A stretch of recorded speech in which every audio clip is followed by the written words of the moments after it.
the only way you can find somebody to add value in your life is if you first find that relationship with yourself. And I really figured that out through therapy, which I had no idea before. I really relied emotionally on other people to fulfill me.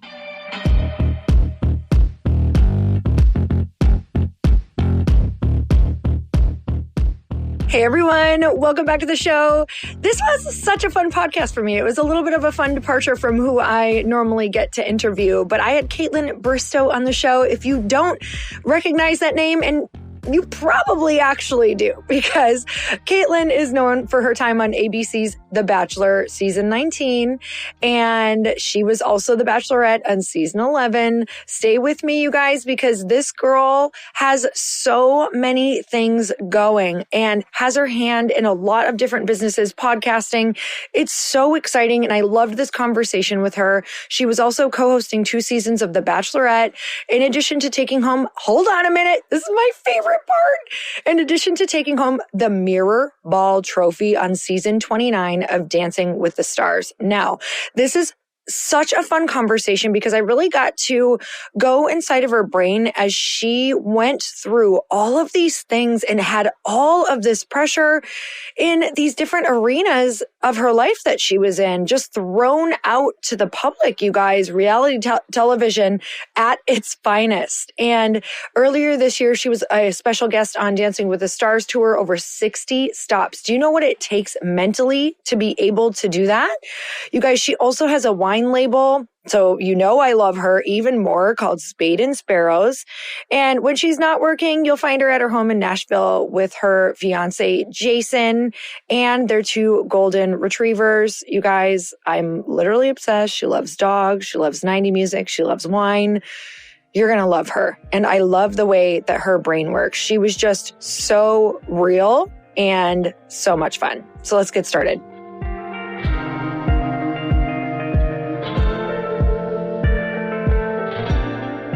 Kaitlyn, I'm so excited to have you on the podcast. Thank you so much for coming on. Thanks for having me. You know what? It's so much fun to talk to another podcaster. I'm like, look at that mic. You sound like butter. This is so good. Oh my God. I know. They always have the proper setup. And I feel like most people who host a podcast can talk to a wall for an hour too. So it's always nice to have someone you can banter with. Oh my God. I had to do like a keynote into this big group of 7,000 people yesterday. And I had a moment where I was like, this is what I said to myself. It's so funny. I was like, I'm not going to be able to talk about this topic for 45 minutes. I got on there and I was like, I was going way over. I was like, okay, no, I have to stop. Like if you have a podcast, you inevitably somehow will reach into the vortex of your brain and you'll find something to It's so true. You've got the gift of gab and you're using it to for a career. So it's perfect. Okay. So your podcast is Off the Vine. Yes. Where did that come from? And did you always know that you wanted to do this? Like, did you always like hearing yourself talk? Yes. Yes, I did. No, I'm like one of those weirdos that I'm like, is that narcissistic if I actually love the sound of my voice? I'm just kidding. I actually, when I have it in headphones, I'm like, that's cool. I always wanted my own radio show. When I was little, I would interview my family members and I love interviewing people, but then I can't listen to it back because then I cringe. But me either. I literally cannot. I will not. No. I go to not Reddit by any means, but I'll go to notes people have and take constructive criticism, or my Facebook group will have some feedback for me, but I try and go where the love is because they mean well. And then that's how I get my feedback. I don't listen and then, critique myself and be hard on myself because we all do that too much. Mm-hmm. So where did it come from? When were you like, oh, we got to do a podcast? This has got to come out. So after I was the Bachelorette, I think it was, gosh, I don't even know. Time now just seems so crazy. But I think it was about 5 or 6 years ago that I started the podcast. And it was about 7 or 8 years ago I came off the show. So I just had heard podcasts were becoming a thing. I had one, I can't even remember what one it was, but I remember I enjoyed listening to it because it felt like you could just be in on somebody's conversation. That was a genuine, authentic conversation for 45 minutes. And, a lot of people weren't and aren't doing that anymore. It's quick little Instagram stories or an Instagram post or a 3-minute TikTok. But a lot of people don't have good, honest, genuine conversation for 45 minutes anymore. And I remember being like, oh, we need more of this. And then I was like, wait, I wrote on my vision board, like 15 years ago, I wanted my own radio show. I'm going to start a podcast. And one of my girlfriends at the time, we just sat there for hours trying to think of a name for it. And I was like, I always say things like off the cuff, and I will swear and I'm edgy and I have wine and blah, blah. And we were just trying to like throw out all these different things. And then she was like, what about off the cuff? And then we were like, eh. And then it was like off the vine. And I was like, oh my gosh, that's it. That's the name. Yeah. I love it because I love wine. So it's fantastic. I was like, she's a genius for creating something where it actually says you should be drinking wine during this. So yeah, absolutely. Well done. I was like, sometimes there's times where it's like 9 a.m. and I'm like, okay, wait, is this on brand or is this a problem? Can't figure this out yet. You're still safe. I just love like your backstory because you are from Alberta, Canada. And I don't know if it was on your radar to become a reality star and to be on Dancing with the Stars and win the Mirror Ball, which, by the way, I ballroom danced. So I'm mildly obsessed with the fact that you won the Mirror Ball. So that's cool. so freaking cool. Ballroom dancing is the best. This is so cheesy. I did an event called Dancing with the Twin City Stars, which was in Minnesota. So like I literally obsess about Dancing with the Stars. So I can't wait to ask you about that. But what were you like when you were a little girl? Well, sometimes I don't know how to answer that because, well, first of all, I just did a week retreat about my inner child. So I love this. Okay. I could probably tell you for an hour about who she was. But when I was little, I was painfully shy, but so wildly secure around the people that were my family and close friends. I would perform. I loved to entertain. And then I'd go to school and like put my head down. And I was so shy to people I didn't know. And then around the age of 10, I started getting really bad OCD and I would convince myself I was sick. Everything had to be even on me. I couldn't touch this shoulder without touching this shoulder. And it became even more painful for me to go to school. And I can't tell you what switched for me, but I'll never forget one day in high school, I was like, I got to stop this. And I just cold turkey OCD. Wow. I was like, I'm done. And I started coming out of my shell and I grew up dancing. And I think that kind of helped with, going on stage and performing because I loved performing for my family. And then being on a stage was like, oh my gosh. And then I started getting more used to it and, being more comfortable with who I was. So I don't know, that kind of turned into, I was like the jokester in high school. I pulled pranks on people. I got detention from trying to crack jokes in class. And I just turned into this, class clown that kind of took me into my 20s where I didn't know I was going to be on reality television, but it didn't surprise me when I did. I was just like, I would do this. I'm a risk taker. I put myself in situations that a lot of people probably wouldn't. I like being outside of my comfort zone. And I was just always networking without realizing I was networking. Yeah, that's so interesting. And from, first of all, we're going to go back to the trip that you took in a minute because I'm so obsessed and I need to hear more. And I was reading about it on your Instagram. But the part about just going into reality TV where you're from Alberta, Canada, and it was kind of back in the day when it was it wasn't like now it's very normal for people to be like, oh, all of these different people on shows and everything. But you were kind of in somewhat of the beginning. So was there some people like, what the hell are you doing? You're about to go put your life on display. How did you put yourself into those situations? And did you have moments where you just got completely caught up and out of your mind? And how did you come back to a place of centered? I don't even know how to answer that because it was such a whirlwind. So I can only imagine. Yeah, because you really, I didn't know anything about TV. I didn't know anything about a show being produced. I'd always just been a fan.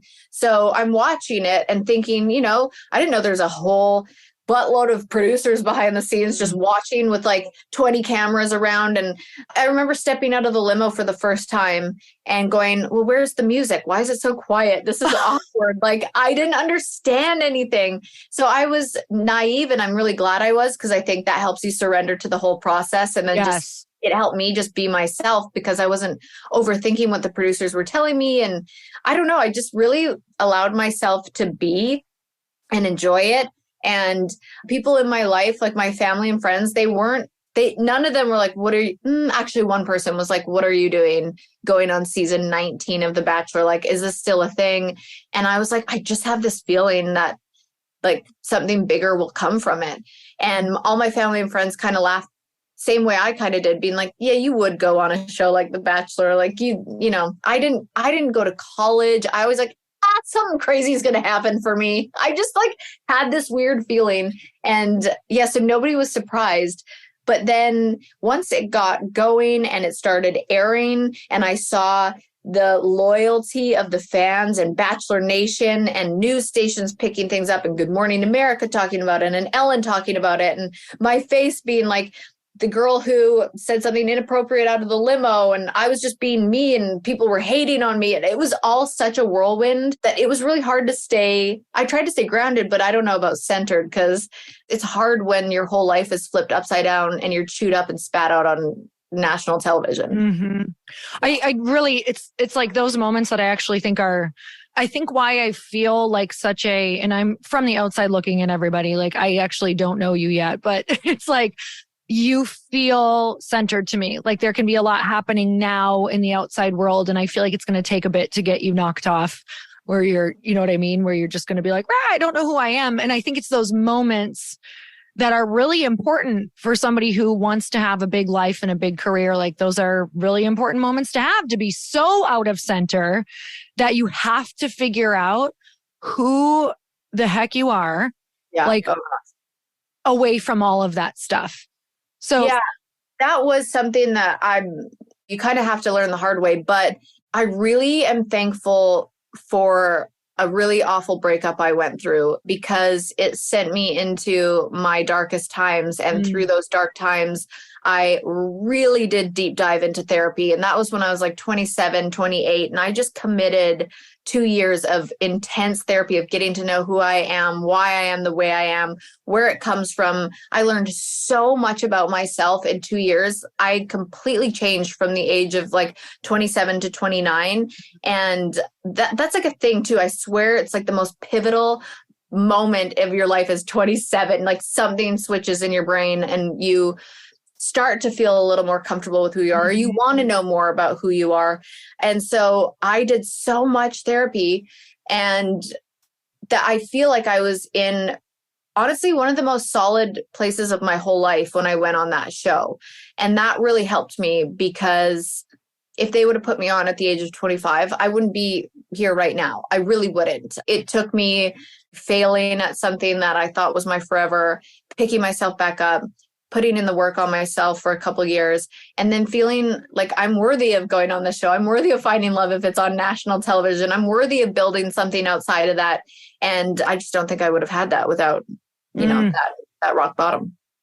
So from that age, that 27 to 29, when you decided to do therapy, what is something that you came out the other side with that you're like, wow, I am so proud of myself for this. And I love this about me? I think it was a few things. Like I learned that I just so desperately wanted to feel loved and cared for, but truly I wanted desperately to feel that from myself. And I didn't know that's what I needed. I thought, we're taught when we're little, you find your partner and you get married and you have kids and this is the blueprint. And I always felt like I was going against the grain there where I was like, I don't want to follow the blueprint, but always in my head, Disney movies, what your parents tell you, what you see in your parents, you're supposed to find that person that completes you.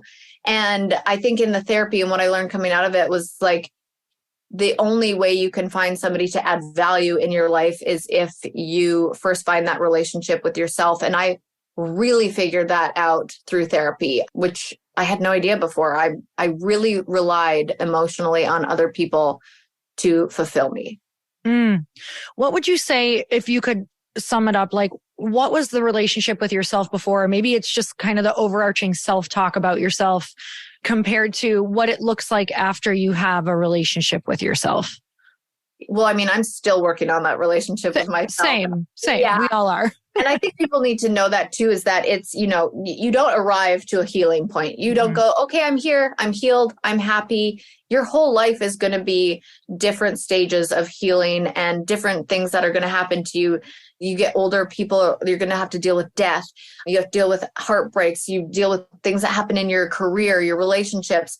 And it's just always like a lifetime of, you know, ups and downs. And so I think before I went into therapy, I had moments where I was like, I'm great and I'm confident, but I really wasn't. I was totally searching for other people to find me desirable or attractive or funny or get this job and then impress this person. I was really seeking outside validation, which I still, again, at the age of 37, find myself doing because of social media and that being my career.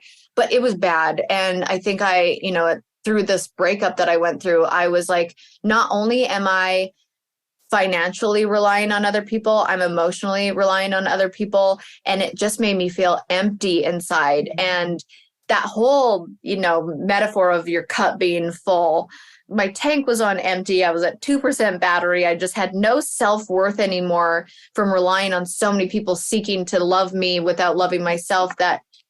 And I also had no coping skills. Bless my parents. They were incredible parents.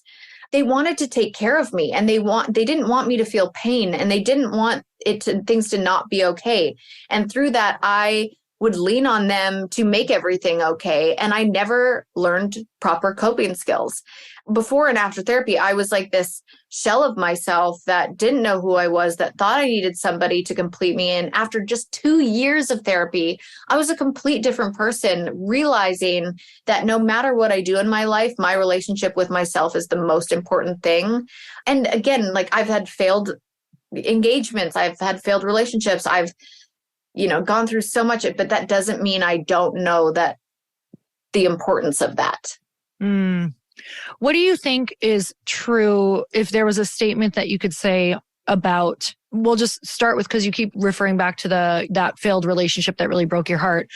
What would you say is true, like a lesson around romantic relationships that you wish other people knew before they get into it?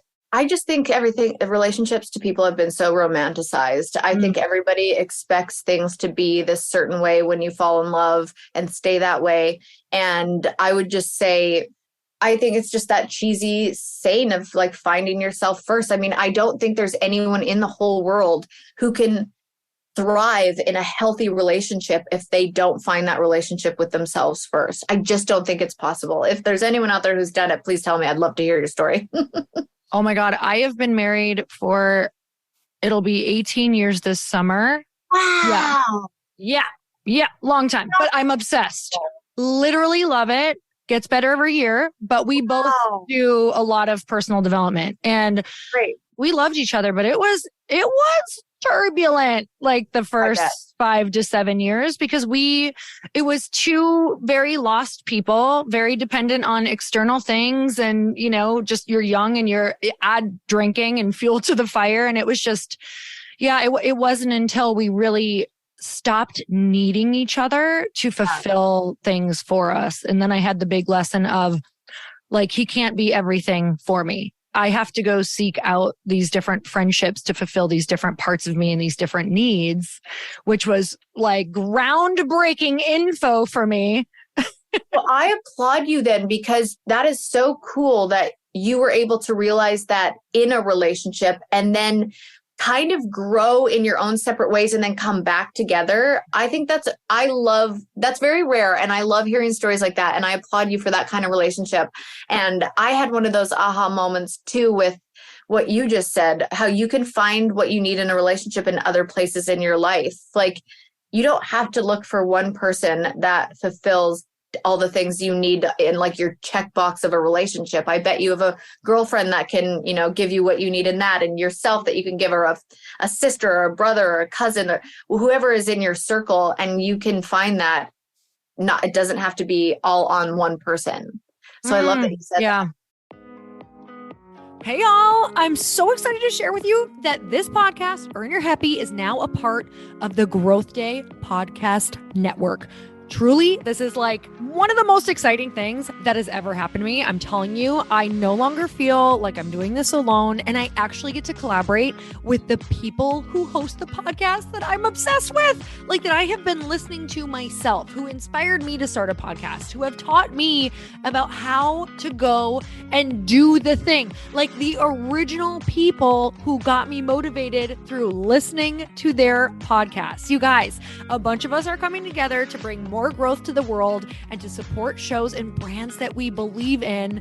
And one of my friends are also on this network, and I'd love for you to go subscribe to their show.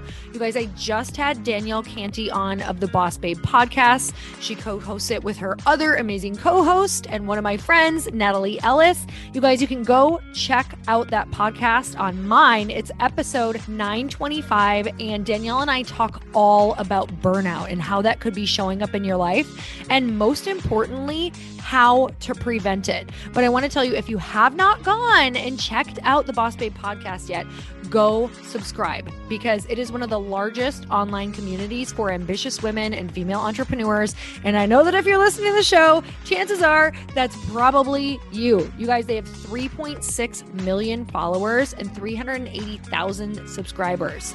The Boss Babe podcast is the place where they share real behind the scenes of building successful businesses, achieving peak performance, and learning how to balance it all. Most of all, you guys, truly, these women are in my life. Danielle and Natalie are people that I text on a weekly, monthly basis when I'm like, oh my gosh, I feel stuck. What should I do? I tune into their podcast, you guys, to learn. Even though they're my friends, I am still like crazy obsessed with this podcast because I learn something new every single time I listen. It makes me be a better podcaster. It makes me be a better businesswoman.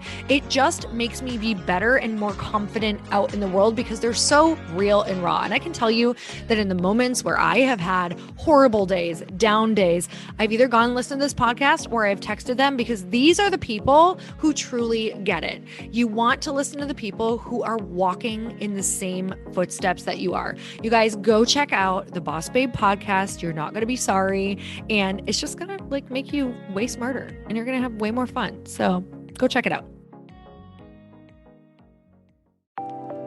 Hey y'all, if you didn't know, Earn Your Happy is now a part of the Growth Day Podcast Network. This is so exciting to me because I have been looking for a really good home for the show for, I can't even tell you, years, literally.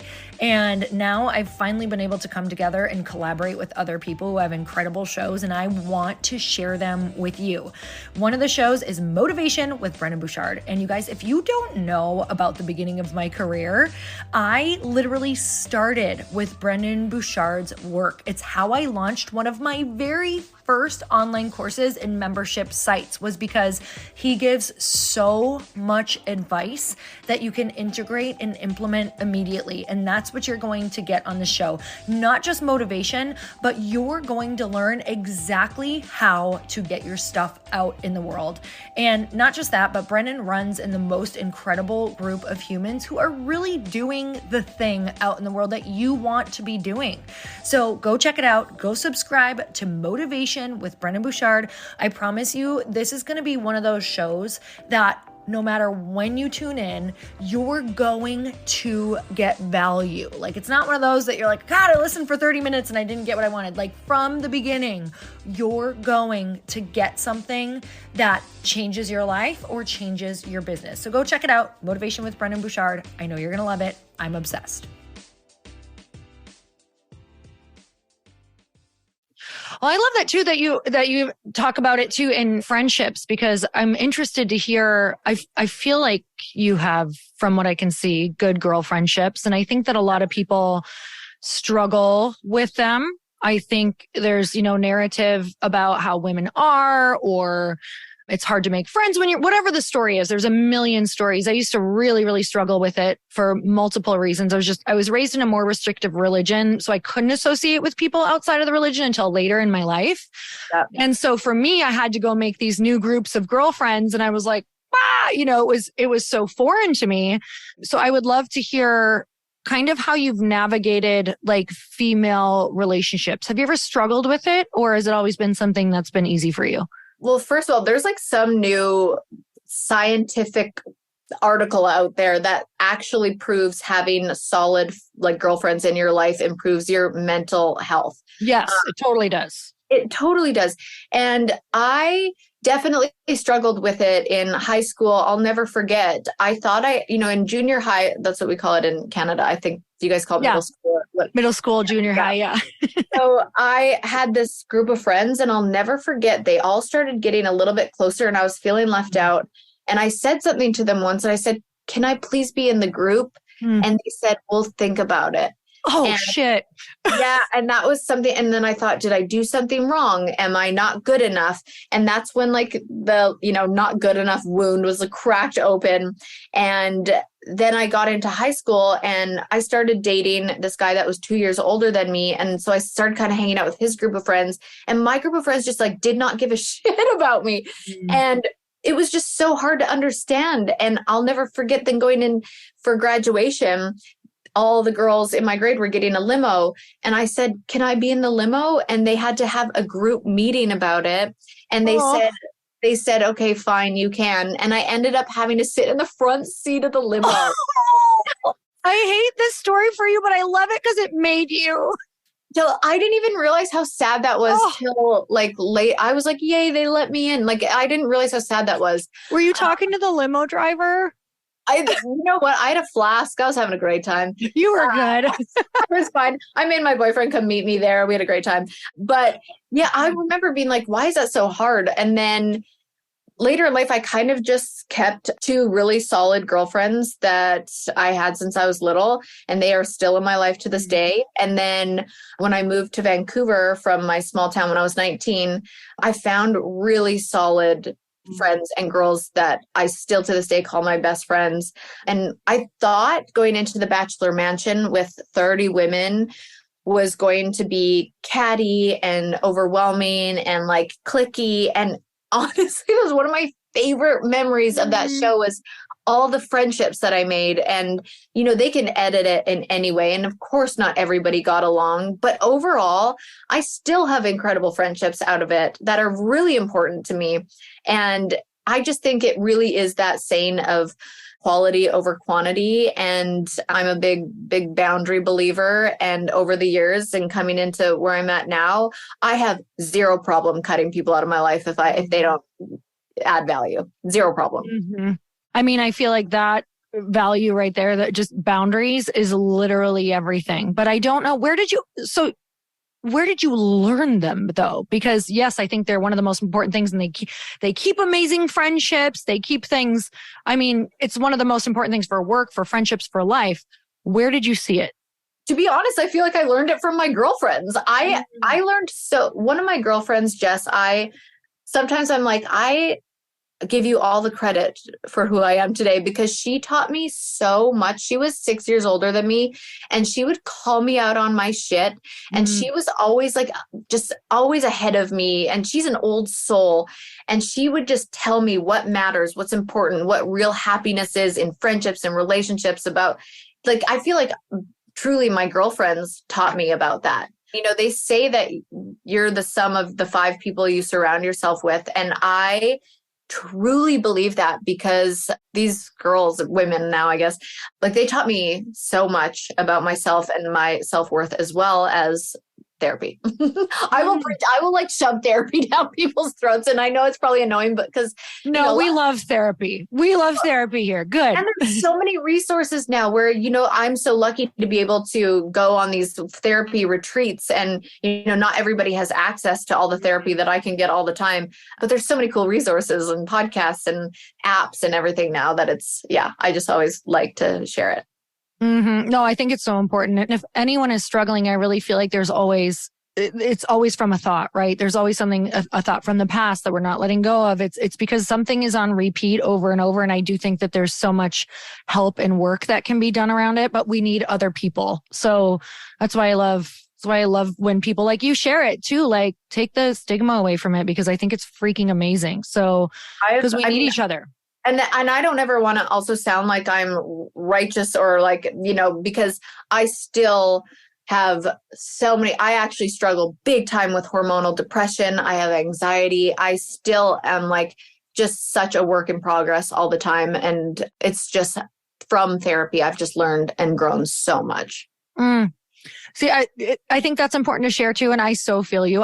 This whole podcast, people probably listen to it and they're like, you need to stop talking about your anxiety. I'm like, but I'm never going to.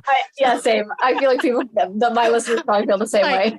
Which I think all my listeners probably have anxiety because they're like, oh, she's always trying to do something to like get through anxiety. I don't know. Maybe, you know what, Kaitlyn, maybe we're just always going for more and trying new things out of our comfort zone that it flares up our anxiety. So I think maybe that's a good thing. And I try now to be like, maybe my anxiety is excitement over something, because you get the same feelings from anxiety as you do. Like, it's proven you get the same feelings, nervous, anxiety, and excitement. So now it's just about identifying, okay, which one is it? Because maybe I'm anxious, but maybe I'm actually excited about something and there's a shift happening inside me. Like I try to think about it through a different lens.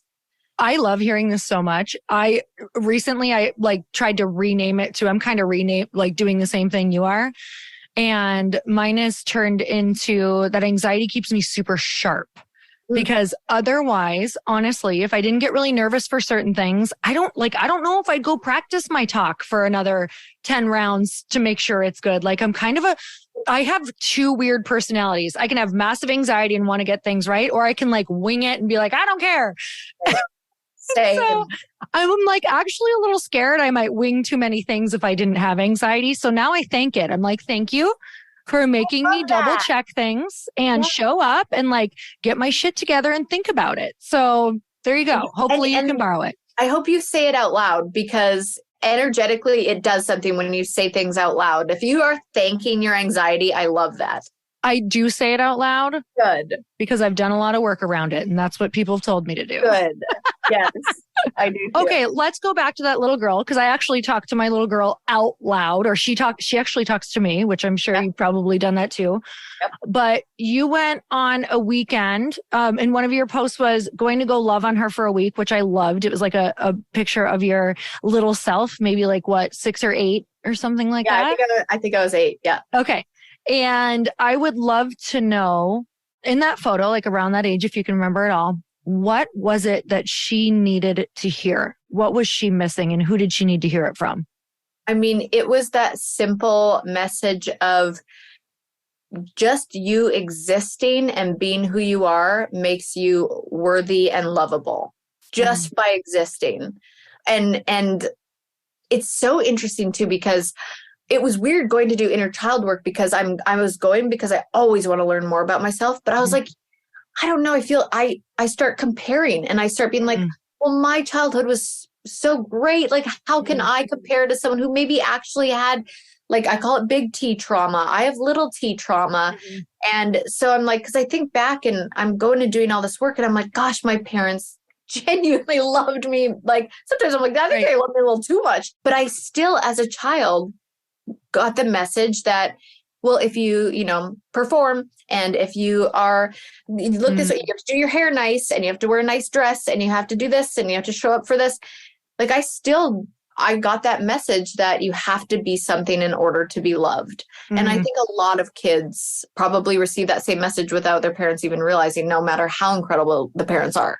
Totally. It's crazy, because my past is very different from my husband's, and he says the same thing. He's like, what I had growing up was nothing. I feel bad even like doing this work around it, but your percentage of what you feel is the same, because it's only been your perspective. And also I think that's so important for people to also hear, because there are a lot, believe it or not, in my field of what I do, just personal development, speaking and writing, it's like, there are a lot of people who are like, I can't be in this because I don't have a big enough like trauma. And I'm like, no, that is not true. Yeah. We all go through the same personal struggles. Like life is hard, no matter how easy you had it. And like, no matter how much love you had, there's still these moments that you're going to have to work through as an adult. And, even talking to you, like, having to look a certain way has maybe followed you through your whole life of, I can only get love if people are looking at me for this, or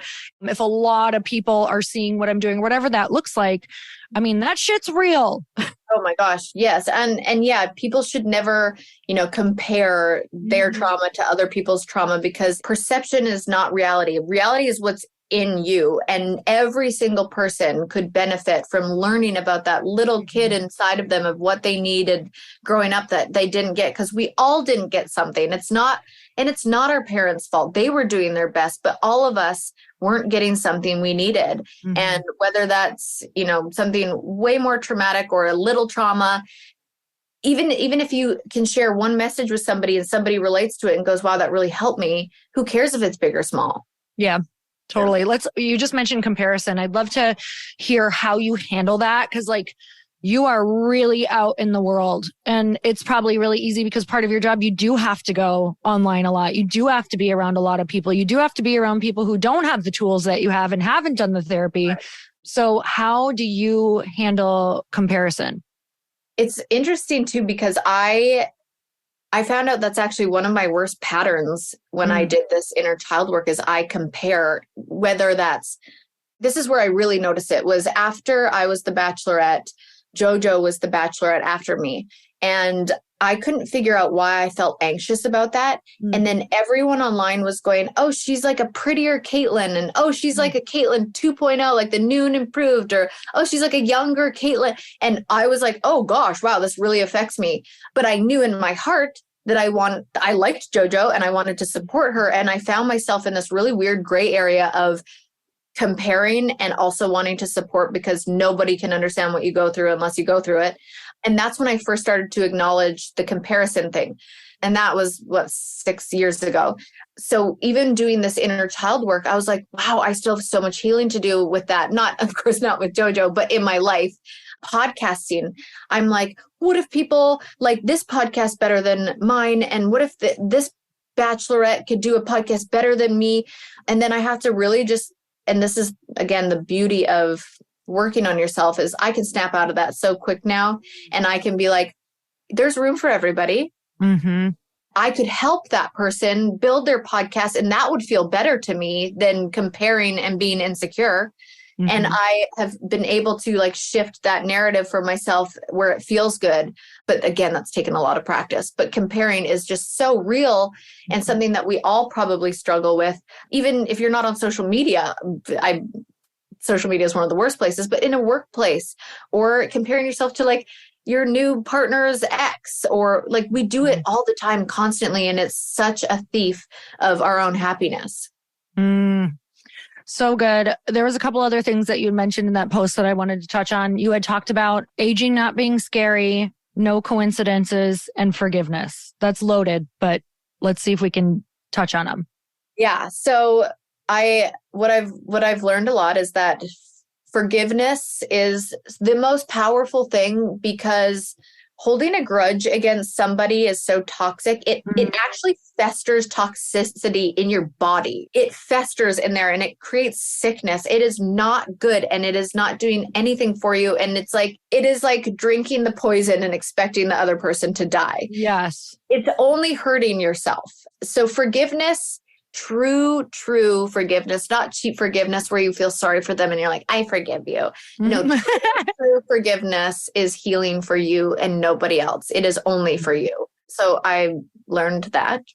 Okay. So to me, again, with feeling like I need to look a certain way, and this is, again, a really big struggle for me because of the jobs that I'm in. I want hosting jobs. I go, well, good. They're not going to hire someone. And that's another lie I tell myself.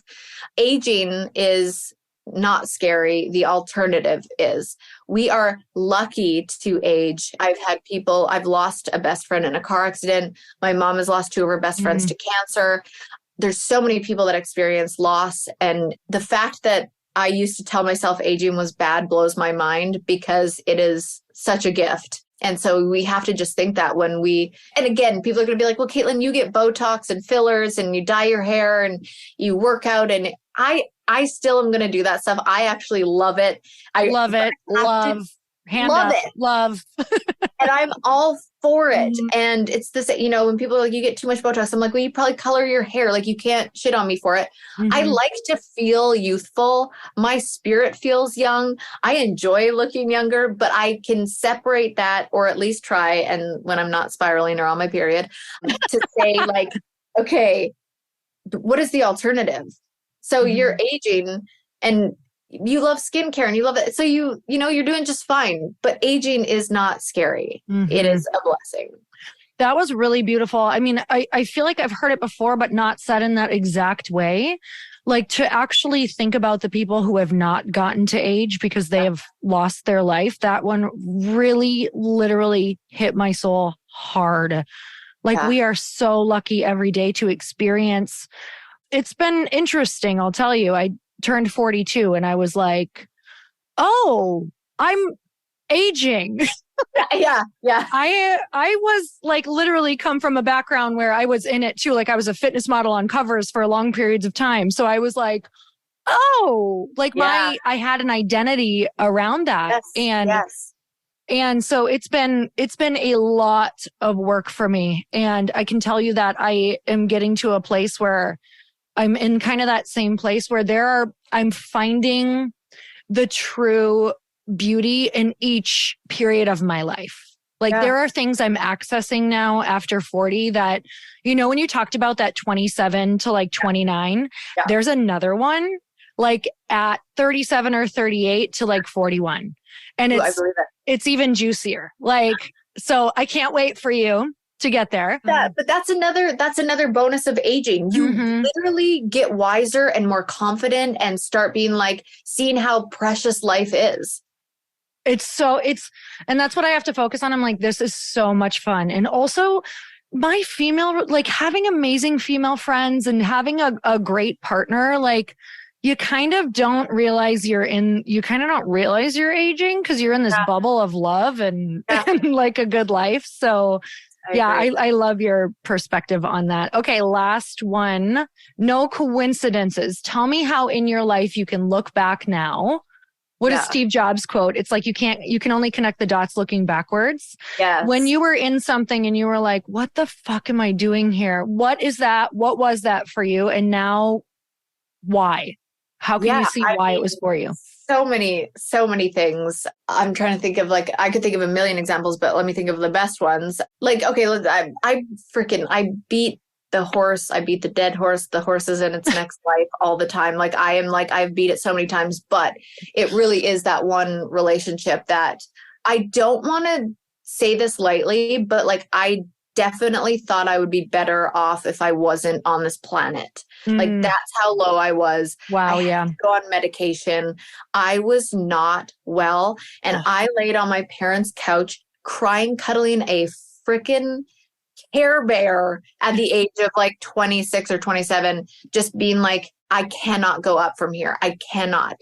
And that one moment in my life was the most pivotal in being able to pick myself back up, put myself in a situation to go on national television and really build a career and an empire out of it. And I wouldn't have done that without that. I would never have done that. And I just don't believe it's a coincidence. Even the guy that broke my heart, he said to me years later, you were supposed to do this. He was like proud. He was like, this is where you're supposed to be.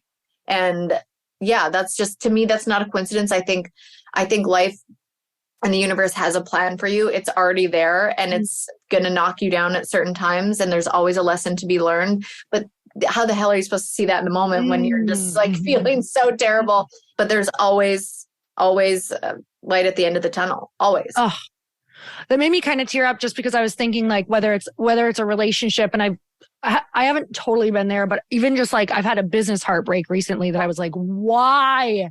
Like, I can see why now, but it's those super down points where you just feel like you are getting the beat down and like you'll never be back. You really feel like you'll never be back.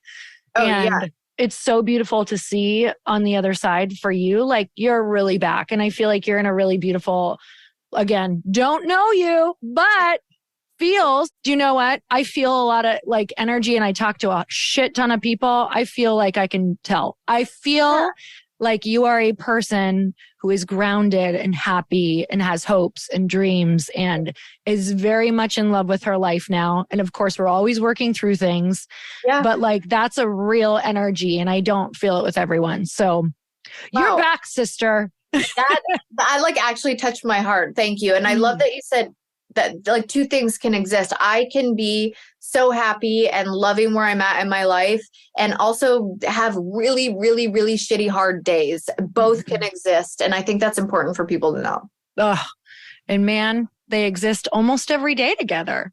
Seriously. So cute. It's so cute.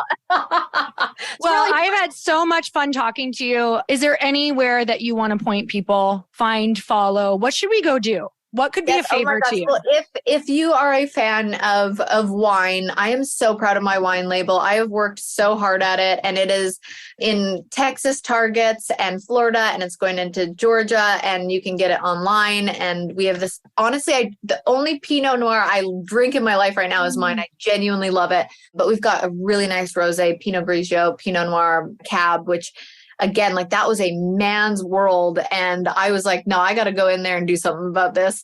And it's been really fun. And then, so that's called Spade and Sparrows. And we have a really fun Instagram for that. I have a hair accessory line called Do Edit, which is also so much more than a hair product. It's literally a community of beautiful women. You could probably make friends in there. And my podcast Off the Vine, which I just, again, love talking to people and having genuine conversations. So thank you for having me. Oh my God. Thank you so much. You guys, so many choices. We could drink wine, braid each other's hair, find friends, and listen to a podcast. So a lot of my kind of offerings. Love, love, love. Okay. So grateful for you. And you guys, until next time, earn your happy. Bye, everyone.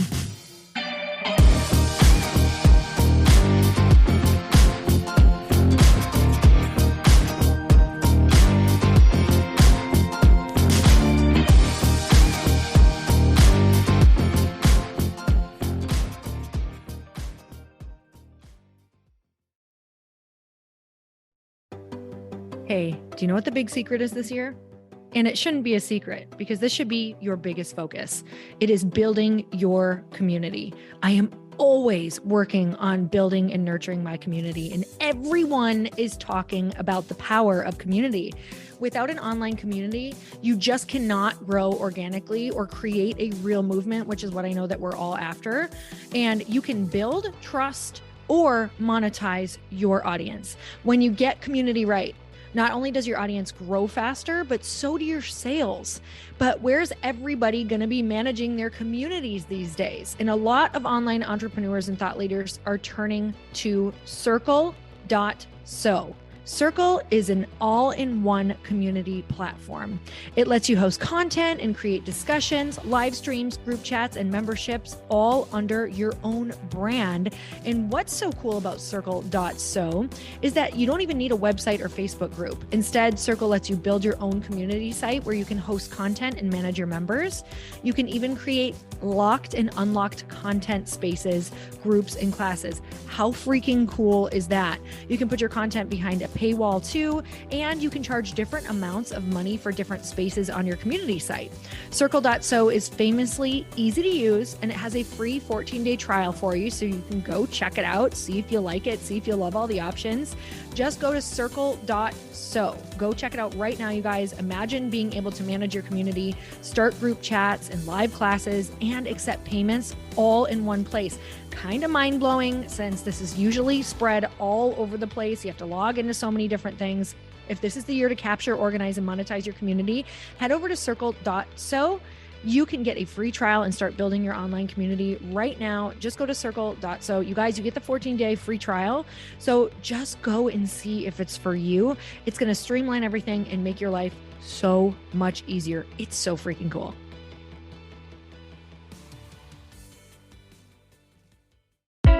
Hey, I know if you're listening to this podcast that you have big dreams and big goals. And one of the things that can really stop you is struggling with your marketing. Trust me, I have been there. Are you using 10 different systems just to build your online business? Then I want you to try Kajabi. Kajabi helps you build your web pages, set up funnels, and sell your courses, content, coaching, or communities.